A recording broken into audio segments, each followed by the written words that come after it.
Hi friends, I hope you are enjoying the videos a lot. But अगर आप और detail में coverage चाहते हो वीडियोस की तो आप मेरे कोर्स को परचेज कर सकते हो। कोर्स को परचेज करने के लिए नीचे दिए गए डिस्क्रिप्शन बॉक्स में एक लिंक है। लिंक पे जाके क्लिक करना, एंड्रॉयड का ऐप आपके मोबाइल में इंस्टॉल हो जाएगा। इंस्टॉल करके उस ऐप में आप स्टोर में जाना। स्टोर में जा करके आप देखोगे स्टोर है या कोर्स लिखा होगा या स्टोर लिखा होगा, उस पे जाना। आप उसमें से अपना कोर्स सिलेक्ट करके बाय कर सकते हैं। चैप्टर वाइज खरीदने के भी ऑप्शन है और पूरा कोर्स वाइज खरीदने के भी ऑप्शन है at a price as low as ₹99। Yes, you heard it right, 99। I have kept the prices very low so that सब कोई अफोर्ड कर सके। इसमें क्या मिलेगा आपको? इसमें मिलेगा पूरा course, complete videos, complete notes, complete MCQs, और आप हमारे व्हाट्सएप ग्रुप का एक पार्ट बनोगे जिसमें मैं रेगुलर अपडेट्स भी करता रहूंगा related two important questions, important points, and on the top of that I will be taking few live sessions जिसमें आप पार्टिसिपेट कर सकते हैं। ठीक है, और अगर आपको तब भी कोई प्रॉब्लम है तो आप नीचे दिए गए नंबर को कॉल करके आप इंक्वायर कर सकते हैं। मेरी टीम में से कोई ना कोई आपको हेल्प जरूर करेगा। और अगर आप चाहते हो कि आपको इंपॉर्टेंट अपडेट्स मिलते रहें वैसे भी, तो आप नीचे दिए गए लिंक में डिस्क्रिप्शन बॉक्स में मैंने अपने इंस्टाग्राम चैनल का लिंक दिया है, टेलीग्राम चैनल का लिंक दिया है, उसको भी ज्वाइन करोगे तो आपको कुछ इंपॉर्टेंट क्वेश्चंस जरूर मिलेंगे। Till then keep watching and keep supporting. Thank you so much. Hi, इस वीडियो में हम पढ़ेंगे about the kinked demand curve of oligopoly and price rigidity. तो ओलिगोपोली का डिमांड कर्व कैसा होता है, मैंने अभी लास्ट वीडियो में मैंने जब बताया, जो ओलिगोपोली का लास्ट फीचर को डिस्कस किया, इनडिटर्मिनेट डिमांड कर्व। तो अगर इसको और डिटेल में समझने की कोशिश करें, डिमांड कर्व किंक होता है। किंक मतलब टेढ़ा, मतलब थोड़ा सा tilted, right, at the prevailing price. The demand curve facing an oligopolist has a kink. Kink means it is थोड़ा सा वहाँ किंक है, दबा हुआ है, at the level of prevailing price. देखो, अगर मैं समझाऊं, आप पहले इस फंडा को समझो कि मान लो कि तीन ऐसे थम्स अप है, पेप्सी है और कोक है, तीनों 10-10 रुपए के बिक रहे हैं।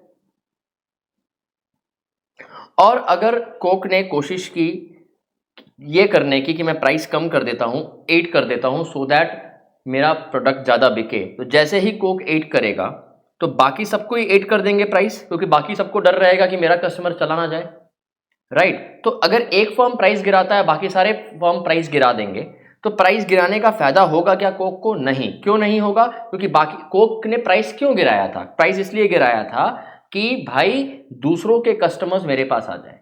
लेकिन ये तो हुआ नहीं, दूसरों ने अपने कस्टमर्स को रिटेन कर लिया। कैसे रिटेन किया? By reducing the price. इन्होंने प्राइस मैच कर दिया कोक के साथ, तो सारे के कस्टमर सारे के साथ रह गए। अब जो माल वो 10 का बेच रहे थे अब वो 8 का बेचेंगे, तो बेसिकली प्राइस गिराने से डिमांड नहीं बढ़ा। ठीक है, so means a huge fall in price will lead to a very small rise in demand, because the moment you reduce the price the other firms will follow you, and when other firms are following you तो they are not losing their customers। तो आपके price गिराने से customers तो बढ़े नहीं, आप बहुत प्राइस गिराए, थोड़े से कस्टमर्स एक्स्ट्रा आ गए। ये कौन है? ये वो लोग हैं जो पहले कभी खरीदते ही नहीं थे, अब इसलिए खरीद रहे हैं क्योंकि प्राइस गिरा है। ये वो लोग नहीं है जो दूसरे को छोड़ के आपके पास आए, दूसरों ने अपने कस्टमर्स को रिटेन कर लिया है। तो प्राइस गिराने से डिमांड बहुत कम बढ़ेगा, तो बेसिकली प्राइस गिराने का फायदा नहीं है। और अगर कोक ये करता, दूसरा स्ट्रैटेजी ये, अगर कोक प्राइस को बढ़ाता तो बाकी सब प्राइस अपना शायद कांस्टेंट रखते, बिकॉज प्राइस के बढ़ाने से ये सोचा कि प्राइस बढ़ाऊंगा तो मेरा रेवेन्यू बढ़ जाएगा, प्रॉफिट बढ़ जाएगा। लेकिन दूसरे प्राइस क्या रखेंगे? कांस्टेंट रखेंगे, सेम रखेंगे, ताकि इसके कस्टमर्स इनके पास चल जाएं। इस केस में a small rise in price can lead to a huge fall in demand. ठीक है, ये सारे अजम्पशन है, राइट, ऐसा हो सकता है। A small rise in price will lead to a huge fall in demand because the competitors will not follow you this time and you will lose your customers to them, right? तो basically price हल्के से बढ़ाने से demand बहुत गिरेगा, price बहुत घटाने से डिमांड थोड़ा सा बढ़ेगा, for the reason we discussed, right. तो इसीलिए इसका डिमांड कर्व क्या होता है? किंक होता है। देखो, अब मैं एक चीज समझाना चाहता हूं आपको। देखो, सपोज करो कि द प्रिवेलिंग प्राइस जो है मार्केट में वो है पी। अब प्रिवेलिंग प्राइस में डिमांड कितना था? वो है, चलो ये समझते हैं, ये हमारा बेंचमार्क है। अगर फर्म थोड़ा सा प्राइस बढ़ाएगा, a small rise in price will lead to a huge fall in demand. आप जो डबल एरो है ये सेम चीज़ को रिप्रेजेंट कर रहे हैं। थोड़ा सा प्राइस बढ़ाया, डिमांड बहुत घट गया। क्यों? बिकॉज दूसरे फर्म्स ने नहीं बढ़ाया और इनका डिमांड, सारे कस्टमर दूसरे के पास चले गए, डिमांड बहुत घटा। So a small rise in price leads to a huge change in demand, मतलब change in demand is more than the change in price. So the upper part of the demand curve is more elastic, क्योंकि price के बढ़ने से demand बहुत गिरा। तो थोड़ा सा प्राइस बढ़ा, डिमांड बहुत गिरा, rise in price is small, rise in fall in price demand is less, because of which the demand curve is elastic.